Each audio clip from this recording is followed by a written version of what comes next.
Hello students. Let's play around with trying to add up the first or all the primes up to n a little bit more. So we've done it functionally with a comprehension. We've done it with a while statement. Let's try and do it with a for statement. So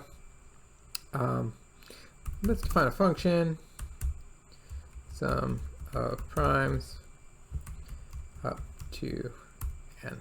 It's a long name. But it's our third version. I don't know if the chosen name matches that of the last video, but it's a good name. It tells me what it is. It's the sum of the primes up to n. Okay, and I said we're going to do this with a for statement. So what I could do is I'm still going to need to keep track of the total, but let's say I do for I in range 1, 2. Well, we could start at 2, right? We did that last time, so we're going to include the possibility of n, and if I happens to be prime,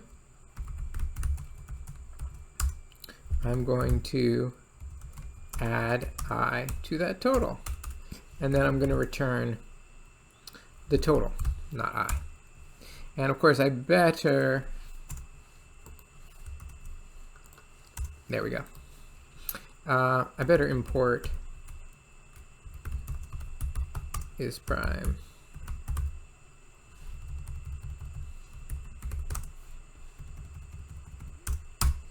okay. And now let's try this. 5, it's working. 4, working well. Okay. However, so one thing about for is just like for inside a comprehension allows us to grab things from any iterable, any container. I don't have to use an I don't have to grab my I from a range if I'm doing a for loop. I can grab my I from any iterable.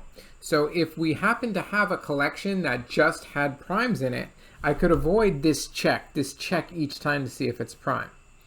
Well, it turns out that there is something special that I haven't shown you yet. Import prime range. Okay, so what is prime range and how does it work? Well, let's prime range. Let's do an example. So let's say I want the prime range of 5. Well, it's a range actually. I need to start and an end. So let's do 1 to 5. So it tells me I have a generator object. Okay, so that means lazy evaluation. Python's not going to actually grab these primes for me until I need them. That's good. That's a good thing. Okay. But what if I wanted to see what these primes were? Well, one thing that I could do is I could say, okay, why don't you list all the i's in this prime range? And it's telling me it's 2 to 3. I can see that this range is working like range does in Python because it's not including the 5 here. If I wanted to include 5 there, I would need to change this to 6. And you'll see that gives me the 2, 3, and 5. So okay, I can use this. Because remember, I don't have to just, in a for statement, I don't just have to grab things that are inside a range. I can now grab things that are inside a prime range. So let's try this. I'm going to start with this as a base. Let's make this version number 4. And what I'm going to do is prime range. And now these are all going to be prime because the numbers in the prime range only include primes.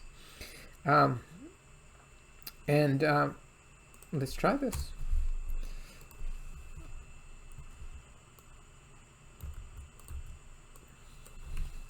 And you see this works. And if I try to do this for 4, so this is working nicely here as well. So one more time, for statements, just like fors inside comprehensions, they let us grab elements from any iterable. What it's going to do is it's going to do this thing here, because I've indented it, for each I that is in this iterable. So suppose I wanted to just know the number of primes up to n.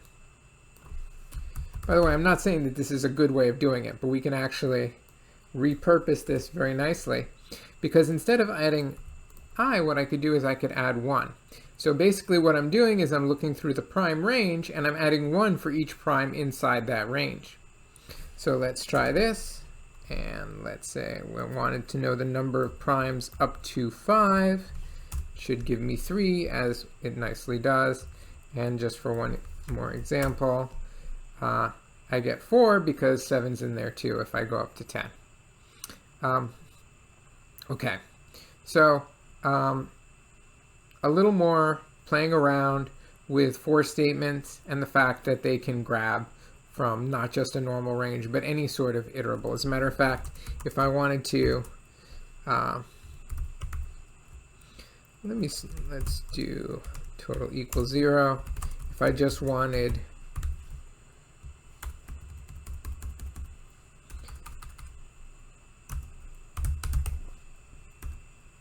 to do something like this,